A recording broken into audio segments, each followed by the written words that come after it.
നമസ്കാരം. മലയാളി വാർത്തയിലേക്ക് സ്വാഗതം. വി.ഡി. സതീശന്റെ നേതൃത്വത്തിലുള്ള യു.ഡി.എഫ് സർക്കാരിന്റെ സത്യപ്രതിജ്ഞയ്ക്ക് എത്തിയ യുവനടി റിനി ആൻഡ് ജോർജിനെ കൂകി വിളിച്ച ആൾക്കൂട്ടം. തിരുവനന്തപുരം സെൻട്രൽ സ്റ്റേഡിയത്തിലെത്തിയ നടിക്കു നേരെയാണ് ആളുകൾ കൂകി വിളിച്ചത്. സ്ത്രീകൾ ഉൾപ്പെടെ നടന്നു പോകുന്ന റിനിക്കു നേരെ കൂകി വിളികളും അതുപോലെ തന്നെ പൊട്ടിച്ചിരികളും ഒക്കെ ഉണ്ടായിരുന്നു. കൂകി വിളിക്കുന്ന ആൾക്കൂട്ടത്തെ ചിരിച്ചുകൊണ്ട് നേരിടുന്ന റിനിയുടെ വീഡിയോ സമൂഹ മാധ്യമങ്ങളിൽ വൈറലാണ്. മുഖ്യമന്ത്രി വി.ഡി. സതീശനുമായി അടുത്ത ബന്ധം സൂക്ഷിക്കുന്ന നടിയും മോഡലുമായ റിനി മുഖ്യമന്ത്രി പ്രഖ്യാപനത്തിന് പിന്നാലെ അദ്ദേഹത്തെ പ്രശംസിച്ച് കുറിപ്പ് പങ്കുവച്ചിരുന്നു.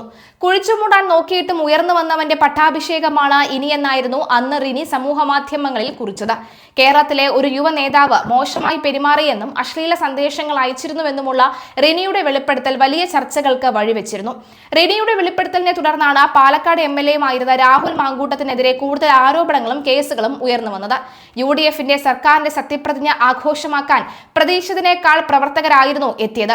സദസ്സിൽ 15,000-ഓളം സീറ്റുകളാണ് ഒരുക്കിയിരുന്നത് എങ്കിൽ 60,000-ത്തിലധികം പേരാണ് സ്റ്റേഡിയത്തിലേക്ക് കടന്നു വന്നതെന്നാണ് ഏകദേശ കണക്ക്.